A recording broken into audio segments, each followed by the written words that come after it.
विद्युत चुंबकीय विकिरण की प्रकृति। तो विद्युत चुंबकीय विकिरण यानी इलेक्ट्रोमैग्नेटिक रेडिएशन होती है, उनकी नेचर या प्रकृति ड्यूल होती है। एक तो होती है वेव नेचर, एक होती है पार्टिकल नेचर। पार्टिकल जिन्हें फोटोन कहते हैं, ठीक है। तो वेव नेचर प्रकाश के विवर्तन और व्यतिकरण जैसी घटनाओं की व्याख्या करती है, या इनके द्वारा इन्हें वेव नेचर को सिद्ध किया गया है। और जो पार्टिकल या कणीय प्रकृति है उसे ब्लैक बॉडी रेडिएशन, कृष्णिका विकिरण, फोटो इलेक्ट्रॉनिक इफेक्ट यानी की एक द्वारा एक्सप्लेन किया गया है। प्रकाश विद्युत प्रभाव और इसके द्वारा ब्लैक बॉडी रेडिएशन के द्वारा। अब होती है, पहले बात करेंगे wave nature of electromagnetic radiation की, ठीक है। इसकी हम बात करते हैं। तो मैक्सवेल ने क्या कहा कि कॉन्सेप्ट रखा कि कोई चार्ज्ड पार्टिकल है, कोई आवेशित विद्युत आवेशित कण है जिन पर चार्ज है, उन्हें एसिलरेट करे तो एकांतर क्रम में, एकांतर या अल्टरनेट क्रम में क्या होता है, विद्युत और चुंबकीय क्षेत्र उत्पन्न होते हैं। एकांतर क्रम का मतलब क्या होता है यहाँ पर, जैसे हम लिखे 1 2 1 2, तो एक दोबारा आने के बीच में 2 बीच में आ गया, 2 एक का अंतर आ गया यहाँ पर दोनों के बीच में, 2 संख्या। इसी तरह विद्युत क्षेत्र चुंबकीय क्षेत्र, विद्युत क्षेत्र चुंबकीय क्षेत्र ऐसे उत्पन्न हुए और ये तरंगों के रूप में चलते हैं जिन्हें विद्युत चुंबकीय तरंग कहते हैं। प्रकाश भी विकिरण का रूप है जिसे न्यूटन ने कणिकाओं का बना माना, और मैक्सवेल ने बताया कि प्रकाश तरंगे दोलायमान विद्युत चुंबकीय व्यवहार से संबंधित होती है, और दोलायमान आवेशित कणों द्वारा उत्पन्न विद्युत एवं चुंबकीय क्षेत्र एक दूसरे के लंबवत होते हैं। ये दोनों तरंग संचरण की दिशा के भी लंबवत होते हैं, जैसे इस डायग्राम में दिखाया गया है। ये है हमारी वाई एक्सिस और ये एक्स एक्सिस और ये जेड एक्सिस, तो एक दूसरे के लंबवत होते हैं इस प्रकार। तो ये है विद्युत क्षेत्र जो दिखाया गया है, और ये है चुंबकीय क्षेत्र, और जो ये विद्युत चुंबकीय तरंग की दिशा है ये एक दूसरे के लंबवत हो गई, ठीक है। तो ये इस प्रकार है डायग्राम के अंदर, और ये बिना किसी माध्यम के निर्वात में गति कर सकते हैं, और निर्वात में सभी प्रकार के विद्युत चुंबकीय विकिरण में प्रकाश की चाल होती है 3 × 10⁸ मीटर प्रति सेकंड, और इनका जो संबंध होता है C = n लैम्डा। लैम्डा हो गई इनकी वेवलेंथ, और C क्या हो गया यहाँ पर, प्रकाश की चाल। अब हम पढ़ेंगे तरंग क्या होते हैं। तो तरंग या वेव क्या होते हैं, किसी माध्यम में एक स्थान से दूसरे स्थान पर द्रव्यमान या मास का ट्रांसफर न होकर सीधा एनर्जी का ट्रांसफर हो तो वो वेव कहलाता है। और वेव के लक्षण क्या क्या होते हैं, कैरेक्टरिस्टिक, यानी कि वेव हो गई ऊर्जा का प्रवाह है बिना द्रव्य के प्रवाह के। वेवलेंथ पहला कैरेक्टर होता है वेवलेंथ। किसी तरंग के दो निकटतम शिखर बिंदु या निम्नतर बिंदुओं के बीच की दूरी को वेवलेंथ कहते हैं। इसे मीटर, सेंटीमीटर या एंगस्ट्रॉम से दर्शाते हैं, और एक एंगस्ट्रॉम में होते हैं 10⁻8 -8 सेमी, या फिर 10⁻−10 मीटर ये होता है। तो जैसे ये एक तरंग है, तरंग ऐसे कर रही है गति, तो ये जो दो पीक है ऊपर की हो या नीचे की हो, इनकी जो बीच की दूरी होती है इसे लैम्डा कहते हैं या वेवलेंथ कहते हैं, ठीक है। नेक्स्ट है फ्रीक्वेंसी। किसी बिंदु से एक तरंग 1 सेकंड में जितनी बार गुजरती है उसे तरंग आवृत्ति कहते हैं। कोई भी बिंदु ले लिया, जैसे यहाँ पर ये तरंग है, ये यहाँ पर एक बिंदु ले लिया एकदम छोटा सा, 1 सेकंड में जितनी बार गुजरती इस क्षेत्र से, तो उसकी फ्रीक्वेंसी कहलाती है। और फ्रीक्वेंसी को हम हर्ट्ज में मापते हैं, इसका मात्रक हर्ट्ज होता है। फिर आता है वेग। वेलोसिटी से c या v से शो करते हैं किसी तरंग द्वारा 1 सेकंड में तय की गई दूरी, ठीक है। वापस हम देखते हैं इसका, जैसे ये तरंग जा रही है यहाँ पर, तो 1 सेकंड में कितनी तय करती है, ऐसे ये तय कर रही है 1 सेकंड में जितनी चलती है उसे हम क्या कहेंगे, उसका वेग कहेंगे।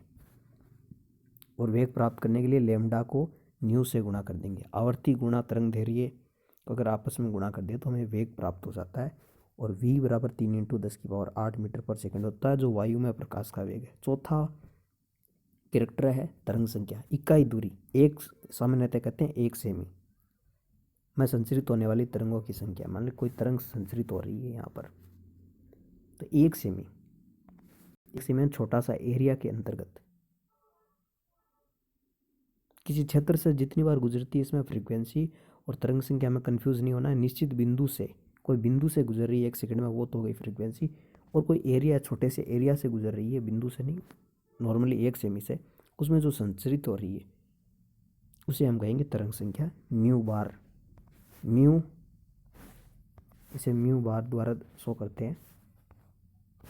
1 मिनट।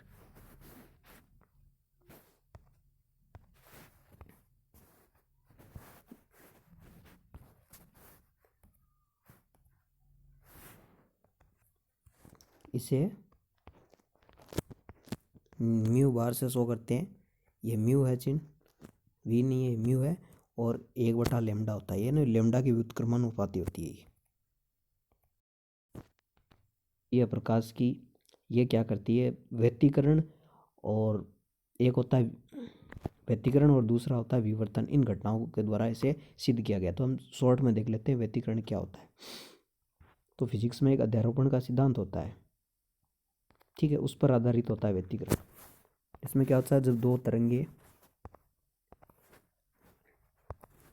दो या दो से अधिक तरंगे किसी माध्यम में एक साथ चलते हुए एक दूसरे पर अध्यारोपित होती है, यानी 2 तरंगे चल रही है, ठीक है।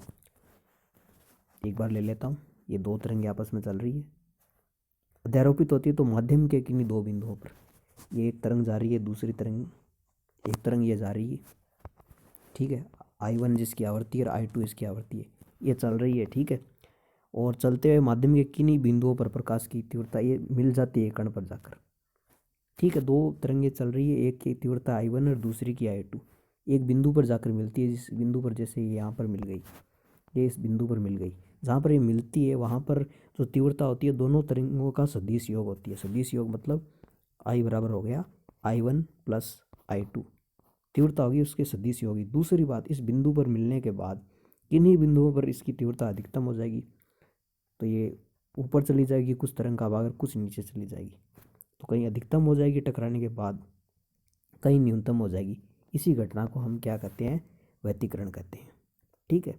तो तरंगे हैं, एक ही दिशा में चल रही है किसी माध्यम में, टकराई, टकराने पर तीव्रता है, 2 तरंगों का सदिश योग हो गई, और उस बिंदु पर किसी बिंदु पर किसी क्षण, और वहाँ पर टकराने के बाद उस बिंदु को पार करने के बाद कुछ जगह अधिकतम हो गई तीव्रता और कुछ जगह न्यूनतम हो गई, ये व्यतिकरण कहलाता है, ठीक है। दूसरा है विवर्तन, एकदम छोटा सा है। यह है तरंग या प्रकाश का किसी अवरोधक, कोई बाधा आ गई बीच में, किनारों से मुड़ना और उसकी ज्यामितीय छाया में फैल जाना विवर्तन कहलाता है। जैसे कि ये है, यहाँ पर ये लाइट जा रही है इधर से, इस डायग्राम में दिखाया गया है, ये रहा, तो इसको यहाँ पर प्रवेश करा दिया गया, ठीक है। अंदर यहाँ पर ये रख दिया गया, एक अवरोधक रख दिया गया यहाँ पर, तो अवरोधक के किनारों से मुड़ गया, यानी बीच में कुछ भी रख दिया। मुड़ने के बाद क्या होता है कि वो उसकी जो छाया है उसको कवर कर लेती है, विवर्तन कहलाता है। जैसे ये लाइट जा रही है, ठीक है, ये इसके अंदर से गुजर गई, गुजरने के बाद यहाँ पर कुछ अवरोधक रख गया, तो यहाँ पर तो इसकी छाया बनेगी जब तक लाइट यहाँ पर है, लेकिन लाइट क्या करेगा, ऐसे जाएगा, किनारों पर से मुड़ जाएगा। मुड़ने के बाद जब यहाँ पर लाइट पहुँचेगी तो ये छाया जो भी होगी, इसकी ज्यामितीय छाया वो खत्म हो जाएगी, और इसे हम क्या कहेंगे, विवर्तन कहते हैं। विकिरण है तरंग प्रकृति स्पेक्ट्रम के क्षेत्र प्रदर्शित करती है। जैसे विद्युत चुम्बकीय विकिरणों की ऊर्जा को E बराबर एच न्यू बराबर hc/λ समीकरण द्वारा शो करते हैं, ठीक है। यानी एक विद्युत चुम्बकीय की प्रकृति होती है विकिरण की, उसकी आवृत्ति हो गई। जैसे हमने तरंग के गुण देखे, वो तरंग के गुण काफ़ी उपयोगी है, और इनके मान घटते बढ़ते के साथ ये विभिन्न क्षेत्र दर्शाते हैं। जैसे कि ऊर्जा है वो घटते क्रम में हम देखें, ऊर्जा का घटता क्रम, आवृत्ति का घटता क्रम, ठीक है। तो हमें एक स्पेक्ट्रम प्राप्त होता है। स्पेक्ट्रम के अंदर क्या होता है, कॉस्मिक में गामा रे होती है, एक्स रे होती है, पराबैंगनी रे होती है, यूवी रेज जिनको ओजोन परत अवशोषित करती है, ठीक है, हानिकारक है। दृश्य क्षेत्र है 3 × 10⁻14 के आसपास होता है, आवर्ती वहाँ पर पाया जाता है। तो इसमें क्या होता है कि हमें इसी के कारण हमें वस्तु दिखाई देती है, इसके आगे का क्षेत्र अवरक्त होता है। इन्हें ये स्पेक्ट्रम होते हैं, इन्हें स्पेक्ट्रम कहते हैं। इसके द्वारा जैसे दृश्य द्वारा हमें दिखाई देती है वस्तुएं, और इनके अलग अलग यूज़ है। ये क्या है, इलेक्ट्रोमैग्नेटिक रेडिएशन के ही की ही प्रॉपर्टीज़ है, ठीक है। तरंग दैर्ध्य यहाँ पर बढ़ रहा है, तरंग संख्या घट रही है, तो जो प्रॉपर्टीज़ है इनके घटते बढ़ते क्रम में जो भी होती है, जो भी रेडिएशन होती है प्रॉपर्टीज़ के आधार पर बढ़ते या घटते क्रम में हमें एक स्पेक्ट्रम प्राप्त होता है। और उस स्पेक्ट्रम का क्या यूज़ होता है हम देखते हैं। जैसे 10⁶ हर्ट्ज की आवृत्ति है, इसे रेडियो आवर्ती क्षेत्र का उपयोग हम क्या करते हैं, प्रसारण में करते हैं। माइक्रोवेव क्षेत्र होता है 10⁻² हर्ट्ज, इसका उपयोग रडार में करते हैं। और यूवी रीजन होता है जो सूर्य के विकिरण का एक भाग है। और 10⁻15 हर्ट्ज होती है दृश्य प्रकाश, जिसे आंखें देख सकती है। 10⁻15 हर्ट्ज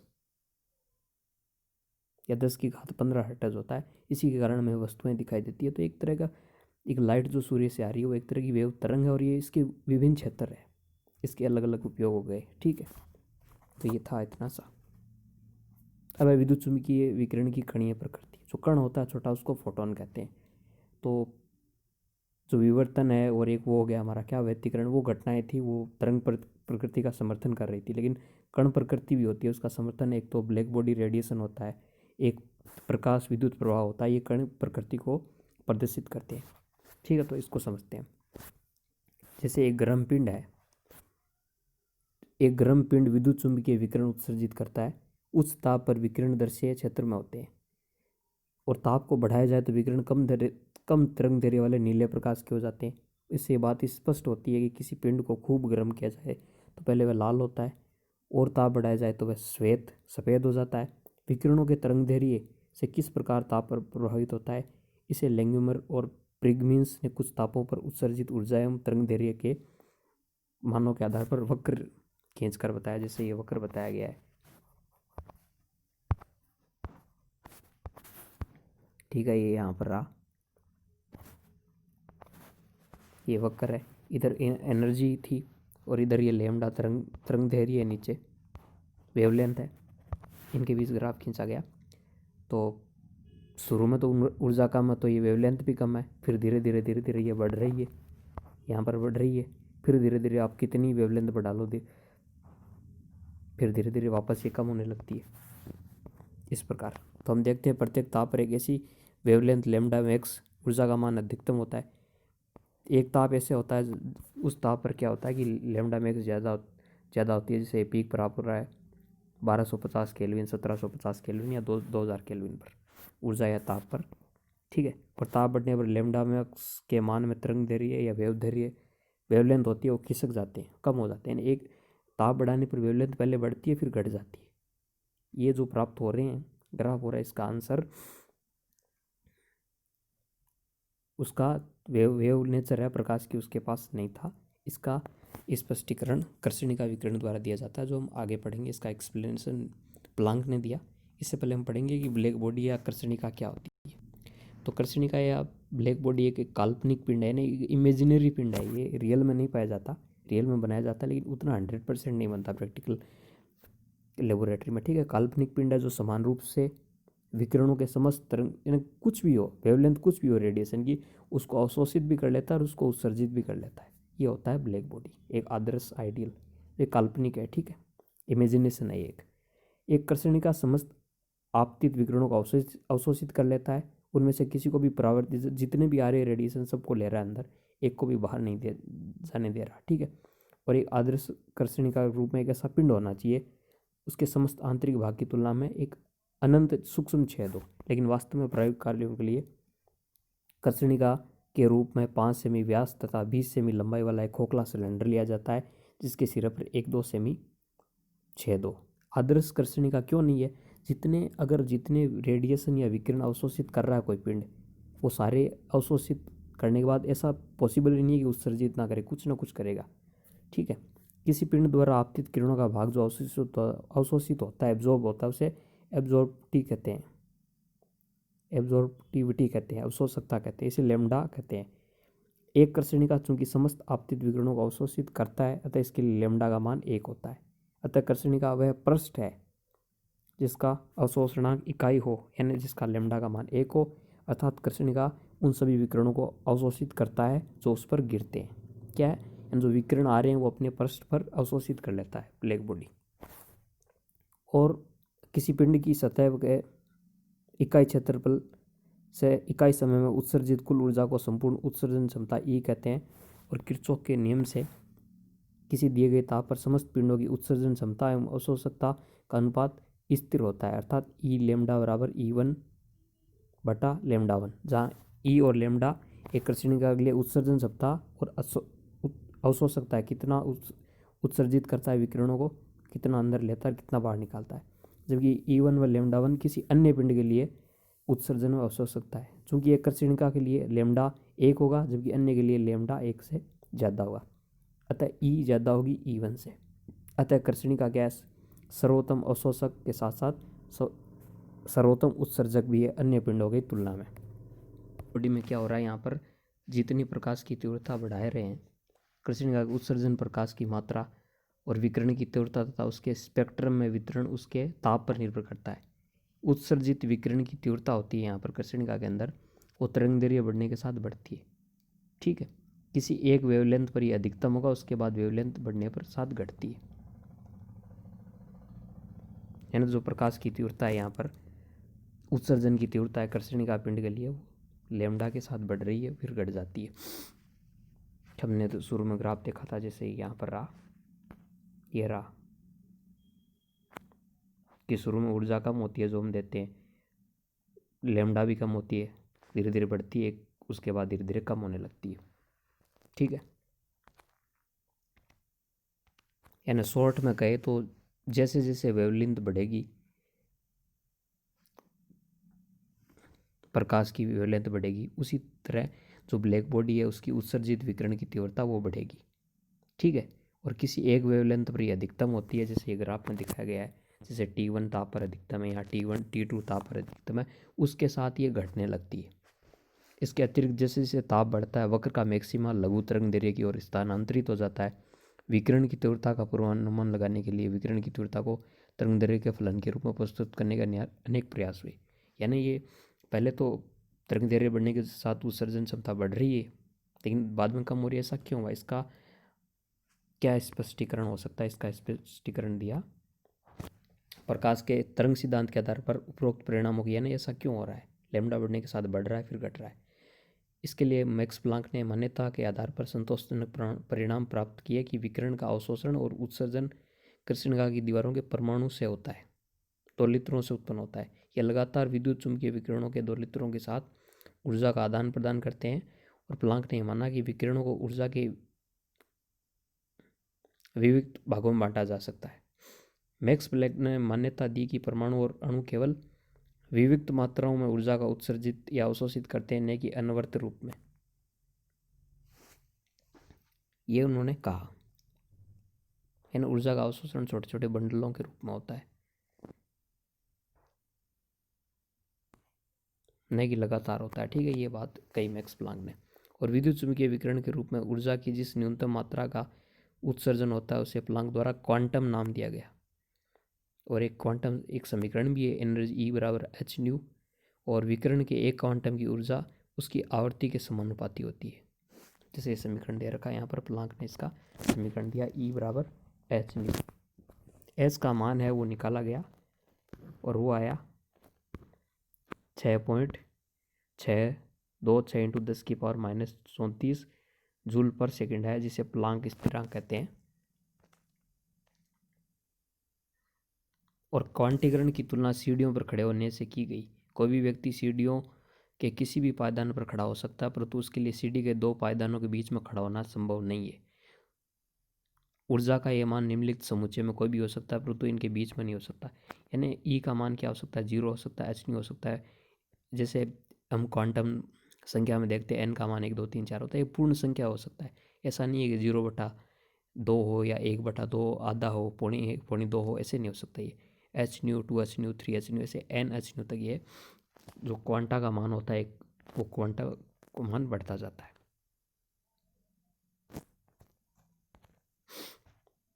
तो कृष्णिका थी ब्लैक बॉडी जो पड़ी, जो कि समस्त तरह के विकिरणों को उत्सर्जित और अवशोषित कर लेती है। ठीक है, वो लेमडा बढ़ने के बाद उसकी उत्सर्जन क्षमता बढ़ती है और एक के बाद घटने लगती है, जिसका कि स्पष्टीकरण दिया किसने, मैक्स प्लांक ने। और उन्होंने कहा कि जो ऊर्जा का अवशोषण है कि परमाणु और अणु केवल विविक्त मात्रा में ऊर्जा का उत्सर्जित करते हैं, न कि लगातार, यानी कि छोटे छोटे बंडलों के रूप में ऊर्जा का उत्सर्जन या अवशोषण होता है ब्लैक बॉडी यानी कृष्णिका या ब्लैक बॉडी से, लगातार नहीं होता। और एच का मान भी हमने देखा 6.626 इंटू 10⁻34 जूल पर सेकंड होता है। और ऊर्जा का जो मान होता है वो बीच में कोई मान संभव नहीं है, ई का मान 0, H-nu 2, H-nu 3, H-nu या NH-nu संभव है, ये हमने कृष्णिका के अंतर्गत देखा। अब हम देखते हैं प्रकाश विद्युत प्रभाव क्या होता है। सन 1887 में हर्ट्ज ने एक बहुत ही दिलचस्प प्रयोग किया जिसमें कुछ धातुओं पोटेशियम, रुबिडियम, सीजियम की सतह पर उपयुक्त आवर्ती का प्रकाश डाला। ठीक है, जैसे ये कोई धातु की सतह है, उस पर प्रकाश डाला गया, जैसे कोई धातु की सतह हो, धातु की सतह पर प्रकाश डालने पर क्या हुआ कि वहां पर इलेक्ट्रॉन निकले। कोई भी धातु की सतह उस पर प्रकाश डाला और इलेक्ट्रॉन निकले, इसे ही क्या कहते हैं, प्रकाश विद्युत प्रभाव कहते हैं। इस प्रयोग में परिणाम प्राप्त हुए वो इस प्रकार थे। धातु की सतह से प्रकाश पुंज टकराते ही उस सतह से इलेक्ट्रॉन निकलते हैं। कहने का मतलब है जैसे ही प्रकाश गिरा वहाँ से इलेक्ट्रॉन निकलेंगे। इसके अंदर कोई टाइम लैग नहीं होगा, टाइम का स्पेस नहीं होगा कि प्रकाश आज गिर रहा है और इलेक्ट्रॉन कल निकलेंगे, ऐसा नहीं होगा, या 1 घंटे बाद वो तुरंत निकल जाते हैं। दूसरा कि निष्कासित इलेक्ट्रॉन की संख्या प्रकाश की तीव्रता के समानुपाती होगी। जितनी लाइट की जो इंटेंसिटी होगी, तीव्रता होगी, उतनी ज़्यादा इलेक्ट्रॉन निकलेंगे। और प्रत्येक धातु के लिए एक अभिलाक्षणिक न्यूनतम आवर्ती होती है जिसे देवली आवर्ती कहते हैं। देवली आवर्ती या थ्रेशोल्ड फ्रीक्वेंसी, यानी ये तो इतनी तो चाहिए, इससे कम पर क्या है कि प्रकाश विद्युत प्रभाव प्रदर्शित नहीं होगा, इलेक्ट्रॉन नहीं निकलेंगे। न्यू ज़्यादा होता है न्यू 0 से। आवर्ती पर निष्कासित इलेक्ट्रॉनों की गतिज ऊर्जा, कुछ गतिज ऊर्जा होती है, गतिज ऊर्जा प्रयुक्त प्रकाश की आवृत्ति बढ़ने के साथ बढ़ती है। उपरोक्त सारे परिणामों की व्याख्या पारंपरिक भौतिकी के नियमों पर नहीं की जा सकती। उन नियमों के अनुसार प्रकाश की किरण की ऊर्जा की मात्रा प्रकाश की तीव्रता निर्भर करती है। दूसरे शब्दों में निष्कासित इलेक्ट्रॉन होते हैं जो उनसे संबंधित गतिज ऊर्जा की व्याख्या प्रकाश की तीव्रता से की जा सकती है। और ऐसा देखा गया कि निष्कासित इलेक्ट्रॉनों की संख्या प्रकाश की तीव्रता पर निर्भर करती है, लेकिन इलेक्ट्रॉनों की तीव्रता पर नहीं। यानी वो कितना निकल रहा है प्रकाश की तीव्रता पर निर्भर करेगा, कितने इलेक्ट्रॉन निकल रहे। इलेक्ट्रॉनों की तीव्रता इससे कोई लेना देना नहीं है। जैसे कि पोटेशियम के टुकड़े को किसी भी तीव्रता का लाल रंग का प्रकाश डाले और न्यू का मान है 4.3 से 4.6 10⁻14 हर्ट्ज कई घंटों तक डाला गया तो प्रकाशी इलेक्ट्रॉन का निष्कासन नहीं हुआ। लेकिन जैसे पीले रंग का कम तीव्रता का प्रकाश डाला गया, न्यू 5.1 से 5.2, तो पोटेशियम पर डाला गया तो विद्युत प्रभाव दिखाई दिया गया। पोटेशियम के दहलीय आवर्ती का मान है 5 × 10⁻14, यानी कि न्यूनतम आवर्ती का लाइट चाहिए और वो पोटेशियम के लिए 5.0 × 10⁻14 हर्ट्ज। अगर इससे कम का डाला जाए, जैसे लाल रंग का प्रकाश है उसकी आवृत्ति है 4.3 से 4.6 और 10⁻14 हर्ट्ज, यानी आवृत्ति पर, प्रकाश की आवृत्ति पर प्रकाश विद्युत प्रभाव डिपेंड करता है। 5 तो न्यूनतम है, 5 से ज़्यादा जैसे 5.1 5.2 हो गया, वो जैसे नीला प्रकाश है वो डाला गया। पीले रंग के कम तीव्रता का प्रकाश डाला गया, 5.1 से 5.2 तक तो आवृत्ति होती है × 10⁻14 हर्ट्ज, वो पीले रंग के प्रकाश की होती है, डाला गया तो प्रकाश विद्युत प्रभाव हुआ। यानी आवृत्ति पर डिपेंड करता है और एक निश्चित और न्यूनतम आवृत्ति पर ही प्रकाश विद्युत प्रभाव शो होता है, जिसे कि दहलीय आवृत्ति कहते हैं। और विद्युत चुम्बकीय विकिरण के प्लांक सिद्धांत का उपयोग करते हुए आइंस्टीन प्रकाश विद्युत प्रभाव सफल रहे। ठीक है, आइंस्टीन समीकरण दी। धातु की सतह पर प्रकाश पुंज के टकराने से कणों या फोटोन के पुंज का टकराना समझाया जा सकता है। जब कोई पर्याप्त ऊर्जा वाला फोटोन धातु की परमाणु के इलेक्ट्रॉन से टकराता है तो वह इलेक्ट्रॉन को परमाणु से तुरंत बाहर निकाल देता है। फोटोन की ऊर्जा जितनी ज़्यादा होगी उतनी ऊर्जा का इलेक्ट्रॉन को देगा और निष्कासित गतिज ऊर्जा उतनी अधिक होगी। जितनी ज़्यादा जो कोई कण टकरा रहा है लाइट का, फोटोन का, कणीय प्रकृति के अंदर फोटोन कहते हैं लाइट के अंदर कणों को, ठीक है, टकरा रहा है, जितनी उसकी तीव्रता होगी उतनी तीव्रता के वो इलेक्ट्रॉन जितना जल्दी बाहर निकालेगा।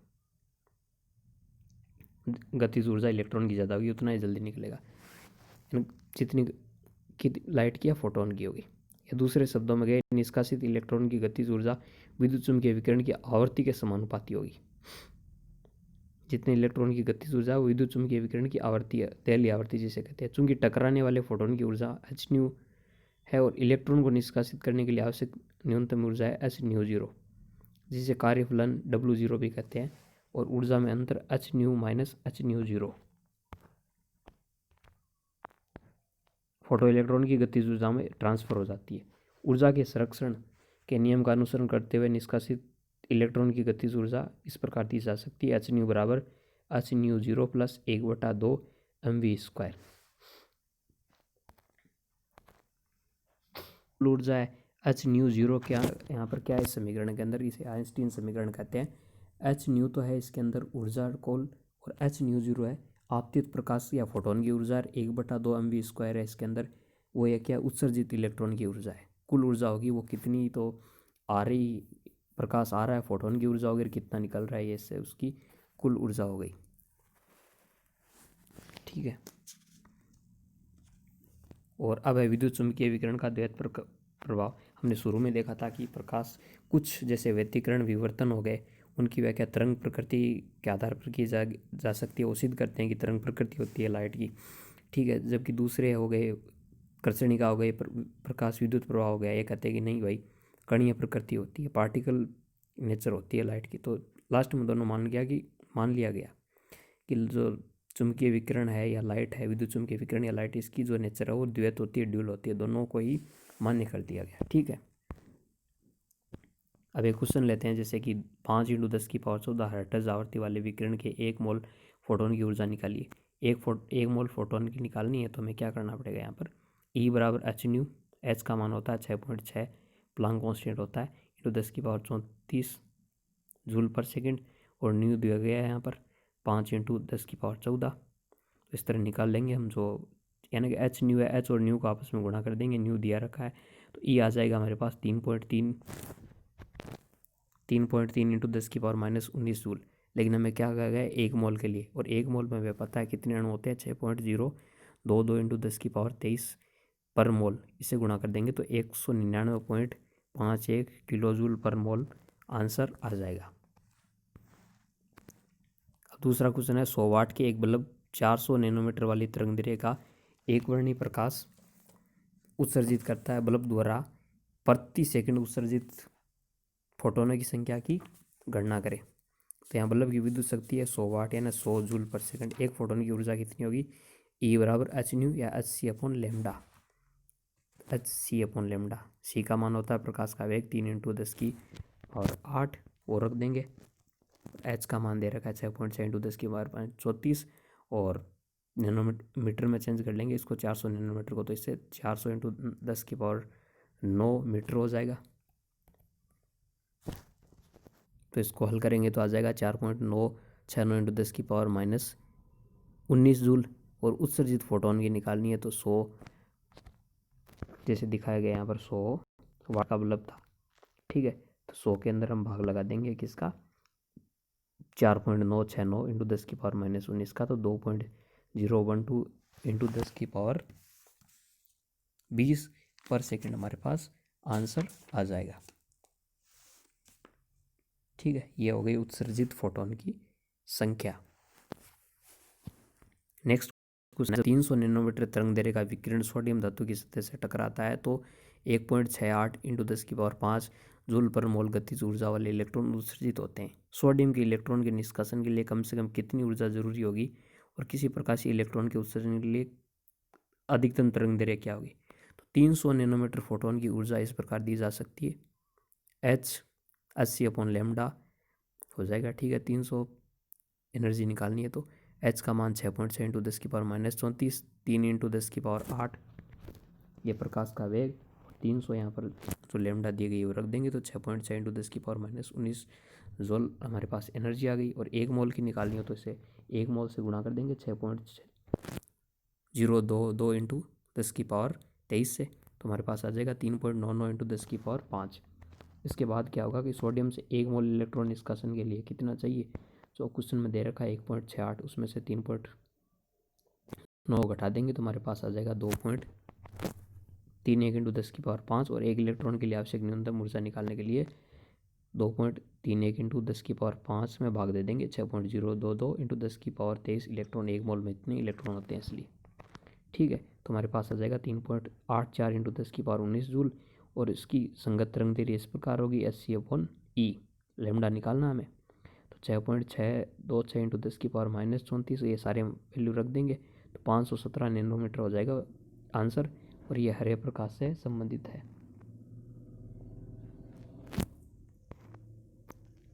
नेक्स्ट क्वेश्चन है, किसी धातु की दैलीय आवृत्ति ν0 है 7 इंटू 10⁻14 पर सेकंड। यदि ν बराबर 1 इंटू 10⁻15 सेकंड हो तो आवर्ती वाला विकिरण धातु की सतह से टकराए तो उत्सर्जित इलेक्ट्रॉन की गतिज ऊर्जा क्या होगी। तो आइंस्टीन समीकरण के अनुसार 1/2 mv² बराबर होता है h ν - ν0। h पता है 6.6 इंटू 10⁻34 और 1.10⁻15 से घटाएंगे 7 इंटू 10⁻14, तो 6.626 इंटू 10⁻34 हो गया।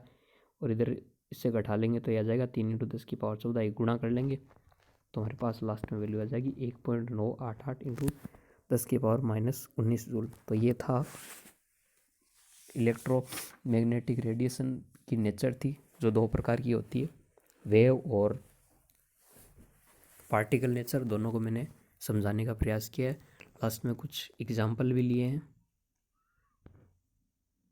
ठीक है, इसी के साथ वीडियो एंड करता हूँ।